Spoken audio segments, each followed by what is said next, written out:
అలాగే గంగవరం దగ్గర జియో టవర్ ఉంది. ఆ టవరు పవర్ పెంచితే ఈరోజు మన బొంగిజ గ్రామానికి ఆ సిగ్నల్ పూర్తిగా అవకాశం ఉంటుంది. లేకపోతే ప్రత్యేకంగా అక్కడ సిగ్నల్ నిర్ణయం ఏర్పాటు చేయాలి. ఈరోజు పెన్షన్ల కోసం సుమారు 2 కిలోమీటర్ల ముసలోళ్ళు డోలీలు కట్టుకొని కొండ మీదకి ఎక్కి పెన్షన్లు ఇచ్చే పరిస్థితి ఉంది.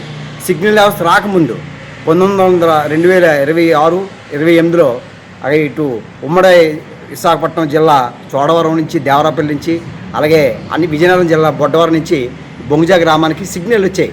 ఈరోజు సిగ్నల్ వ్యవస్థ మెరుగుపడిన తర్వాత ఐటీడీఏ కొన్ని కోట్ల రూపాయలు ప్రభుత్వం ఈరోజు జియో సంస్థకు కానీ ఇతర సంస్థలకు ఇచ్చినప్పుడు ఈరోజు సిగ్నల్ సక్రమంగా లేకపోవడం వల్ల ఎన్ఆర్జీఎస్ రామ్జీ పథకం అనేది అమలు కావడం లేదు.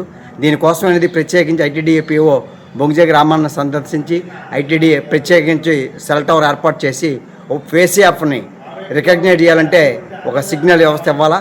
అలాగే మన పెన్షన్స్ ఇవ్వాలనే కూడా సిగ్నల్ ఇవ్వాలా.